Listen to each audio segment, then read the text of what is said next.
Olá pessoal, boa tarde ou boa noite. Nesse vídeo a gente vai falar de forma agrupada sobre alguns crimes que eu selecionei aqui, que são os crimes de perigo. Conforme a gente conversou ao longo das nossas aulas que a gente teve de forma presencial, nem todos os crimes a gente vai abordar com a mesma profundidade, até porque a gente não teria tempo, certo? A gente passou quase um mês estudando os crimes contra a vida e integridade física. Obviamente ali tinha, 5 crimes diferentes.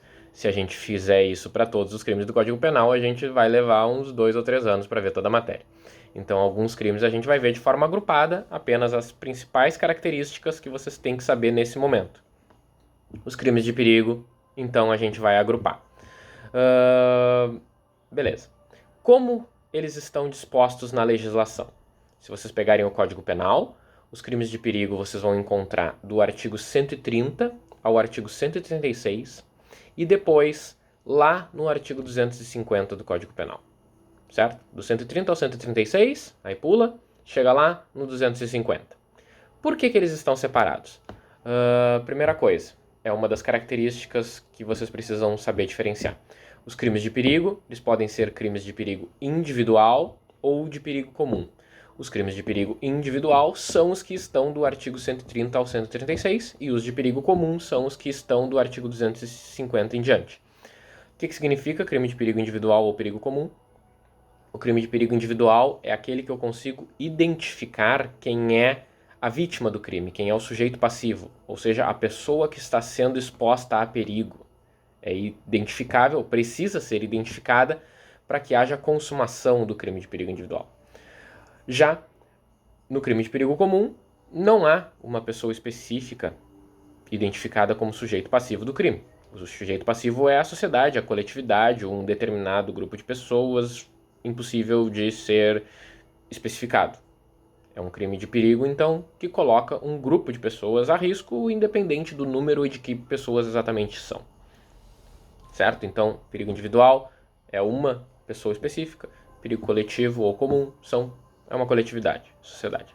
Vamos ver aqui um exemplo que talvez ajude a facilitar. Por exemplo, crime de incêndio, artigo 250 do Código Penal. O crime de incêndio fala que é crime causar incêndio expondo a perigo de vida, a integridade física ou patrimônio de outrem. Uma característica dos crimes de perigo é que, para sua consumação, não é necessário que haja um dano, a lesão. Então, quando há o crime tipificando a conduta de causar incêndio, expondo a perigo à vida, à integridade ou ao patrimônio, pode ser que ninguém perca a vida, ninguém sofra nenhum dano, nenhum ferimento, ou seja, não há dano à integridade física e também não há dano ao patrimônio de outrem, entretanto o crime é consumado. Por exemplo, uma pessoa resolve se livrar de determinados objetos colocando fogo neles. Vai colocar fogo num lixo no seu quintal. E a pessoa faz aquilo sem se importar se vai expor a perigo os vizinhos, o patrimônio dos vizinhos. Simplesmente coloca fogo no lixo, no meio de outros objetos, e aquilo sai de controle, gera um incêndio ao ponto de ter que chamar os bombeiros. Os bombeiros vêm, apagam o incêndio, nenhum dos vizinhos é ferido, não há dano ao patrimônio nem à integridade física de ninguém. Entretanto, o crime é consumado.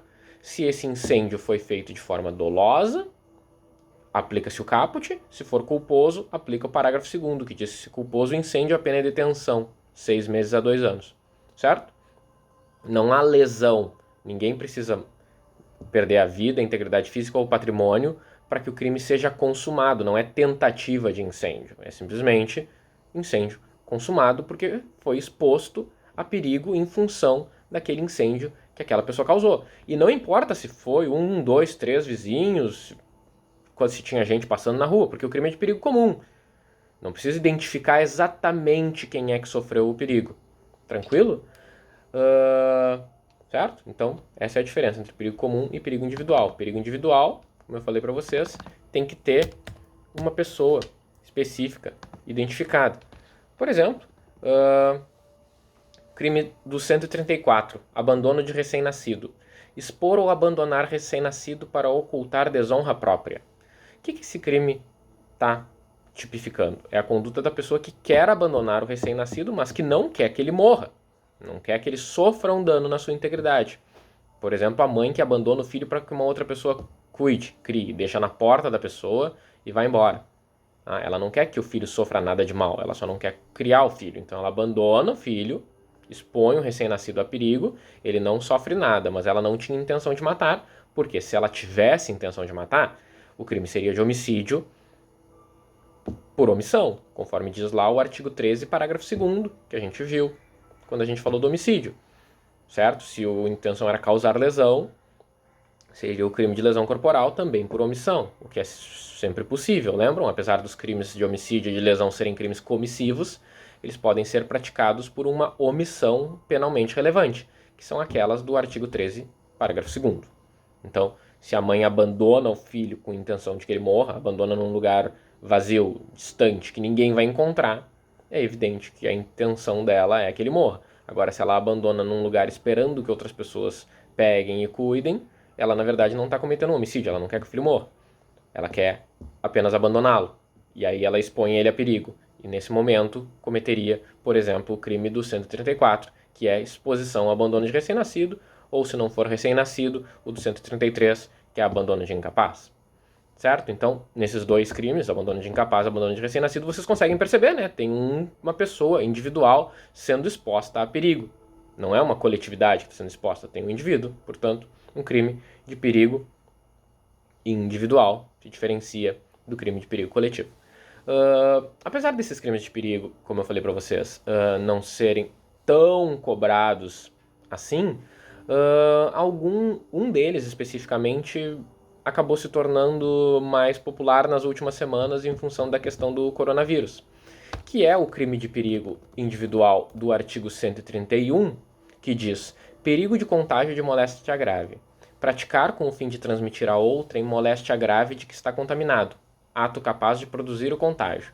Então, esse crime de perigo é, por exemplo, praticar algum ato com a finalidade de transmitir a doença para alguém, certo? Pode ser o crime, então, de perigo de contágio de moléstia grave. Tem uma pessoa específica e uma pessoa vai lá e pratica um ato que sabe que pode contaminá-la com aquilo que ela sabe que ela tem. A pessoa sabe que está com coronavírus ou qualquer doença e faz um ato, comete algum ato que permite a transmissão, sabendo, dolosamente, certo? Esse é um crime de perigo individual do artigo 131. Entretanto, se vocês pegarem lá o artigo 267, tem o crime de perigo, o do 131 é de perigo individual, certo?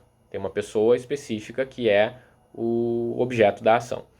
O do 267 é o de perigo comum, o crime de epidemia.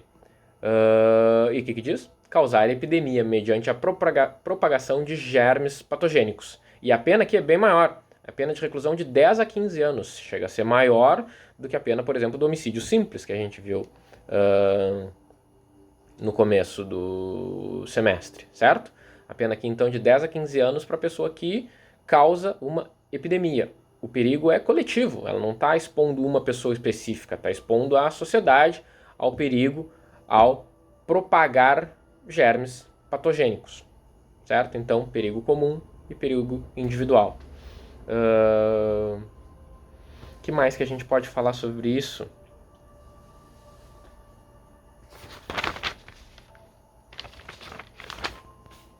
Claro, nesses casos, como eu dei o exemplo para vocês em relação ao abandono de incapaz e ao abandono de recém-nascido, a gente sempre tem que cuidar, então, a questão da absorção. Porque, obviamente, se a pessoa tiver o dano de causar o homicídio de alguém através da transmissão de uma doença letal, ela comete o crime de homicídio, certo? O crime de homicídio absorve o crime da transmissão da doença ou da exposição do abandono do recém-nascido ou do incêndio, se for o caso, se ela... Lembram que, inclusive, era uma forma de qualificar o crime de homicídio quando o crime era cometido mediante o uso de fogo. Então, se a pessoa simplesmente comete o homicídio colocando fogo na outra, ela comete o crime de homicídio qualificado, não o crime de incêndio. Ela até pode cometer os dois crimes se ela tiver as duas intenções. Ela coloca fogo na casa da pessoa e aquilo causa um incêndio e mata a pessoa. Ela pode cometer os dois crimes porque aí vão ter outras pessoas que vão estar sendo expostas a perigo por causa daquele incêndio que ela colocou na casa do terceiro, certo? Então tem que ver bem o caso concreto e ver se a conduta não está absorvida pelo outro crime, senão geraria um bis in idem, certo? A mãe, que, como eu falei, que abandona o recém-nascido num local deserto, comete o crime de homicídio por omissão. Ela não comete os dois crimes. Seria bis in idem. A mesma coisa que a gente já tinha comentado em sala de aula, o 135, que é a omissão de socorro. Deixar de prestar assistência quando possível fazê-lo sem risco pessoal, a criança abandonada ou extraviada, a pessoa inválida ou ferida, ao desamparo ou em grave e eminente perigo, ou não pedir, nesses casos, socorro de autoridade pública. Certo? Esse crime se aplica a pessoas que não estejam, por exemplo, cometendo o crime doloso contra a vida dessas pessoas. Se está cometendo um homicídio, tu não vai responder por homicídio e omissão de socorro porque não tentou socorrer a pessoa que desejava matar. A gente já tinha falado sobre isso, então, mas é bom lembrar aqui em relação aos crimes de homicídio. De homicídio não, de perigo individual. Por fim, existe uma última classificação, que é em relação ao perigo concreto e perigo abstrato. Perigo concreto é quando o legislador especificamente menciona que está expondo a perigo ou colocando a perigo a vida de alguém. Expor a perigo de vida, colocar a perigo, alguma coisa assim. Quando o legislador coloca essa expressão, é necessário que fique provado no processo que houve a situação de perigo. Certo? Se não houve a situação de perigo, o crime não se consumou. Então, se a lei exige, no tipo penal, que haja exposição a perigo, é necessário, de fato, que se prove isso. Alguns crimes são crimes de perigo abstrato. Nesse caso, a conduta já é uma conduta que o legislador presume que gere perigo.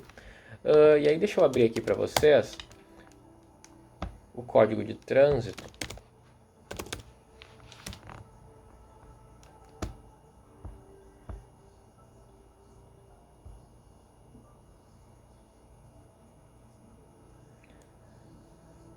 O Código de Trânsito, por exemplo, em relação à embriaguez no volante. Tem o artigo 310. Permitir, confiar ou entregar a direção de veículo automotor a pessoa não habilitada, com habilitação cassada ou com direito de dirigir suspenso, ou ainda quem por seu estado de saúde físico-mental ou por embriaguez não esteja em condições de conduzi-lo com segurança. A lei não falou expondo a perigo alguém ou qualquer coisa assim. A lei falou que entregar o carro para alguém que está embriagado é crime. Pronto. Não é entregar o carro para alguém que está embriagado e expondo outras pessoas a perigo. Não é uma questão que vai ser discutida no processo se alguém foi exposto a perigo ou não. A lei já entendeu que essa é uma conduta que expõe pessoas a perigo. Então, por si só, já é uma conduta punível, portanto, é um crime de perigo abstrato. Certo? Essa é uma outra diferença que é importante saber em relação aos crimes de perigo. Quando a lei exige, de alguma forma, que tal conduta exponha a perigo, ela coloca ali expondo a perigo, expor a risco de vida, alguma dessas expressões, é porque tem que ser provada essa situação. Agora, se a lei só descreve a conduta, permitir confiar a direção do veículo automotor à pessoa embriagada, não fala mais nada, isso é um crime de perigo abstrato. Apenas a conduta já consuma o crime. Tranquilo, pessoal? Então esses são alguns detalhes, deem uma olhada nos artigos mais para conhecer e tentem estudar esses pontos que eu coloquei aqui no vídeo para vocês. Tá bem? Beijos!